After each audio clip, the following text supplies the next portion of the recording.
Hi, I'm Nina. I'm a former Miss America. My fiance and I have been engaged for a year now. We still haven't found our wedding venue. I'm wondering if we're being too picky, so here are the ones that we looked at. This is Portugal edition, beginning with Valverde. So this lawn space is basically their main event space. We could have used it for any ceremony, Indian, American, or even a Sangeet night, but this is definitely meant to be like the main backdrop of all your pictures. The grounds of this place were also stunning. Basically, you would have the ceremony and then flow into the grounds where you would do cocktail hour and then head into the ballroom. This was their main ballroom, which I loved. Like, even though it had kind of their own decor, I felt like we could work with it and put our own twist on it, and you're still getting that feeling of being in Portugal, which I thought was really nice. Their guest rooms were also beautiful. This was like their main suite where like I could see myself like getting ready in like a wedding dress or whatever dress I was wearing. It was perfect. We basically eliminated this because they only had 30 guest rooms on site, and then we would have had to find a second place for overflow guests, and I did not want to decide which 30 get to stay in the main place. They also didn't have enough ceremony sites for us. It would have been nice if they had one extra space, but if we had booked it the way it was, we would have had to repeat a space, and I didn't love having to repeat a space. But if you are having a smaller wedding, I think this is one of the most perfect venues. You can do a full buyout. It's just you on the property, and it feels just so serene.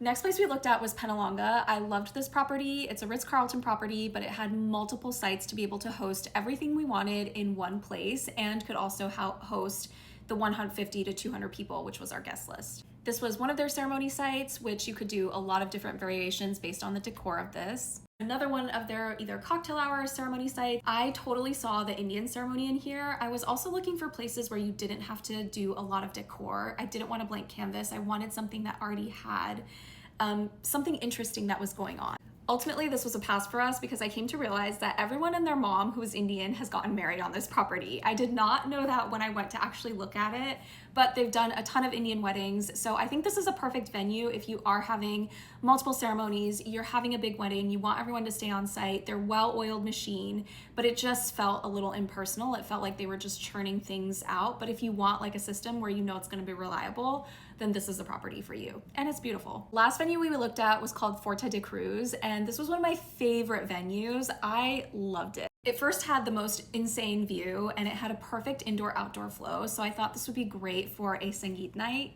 They had this really cute indoor ceremony space, and then the tent is where like dinner, dancing, reception. If we had gotten married in Portugal or Sintra, this was gonna be our Sangeet venue because I loved it. It's just such a fun way to kick off like all the festivities. It's fun, it's casual, you have beautiful scenery, and gives you like the cultural vibe as well. Let me know if you have any questions. We are still on the venue search, but we saw so many beautiful properties around the world that we loved that I feel like I should share because they were so fun.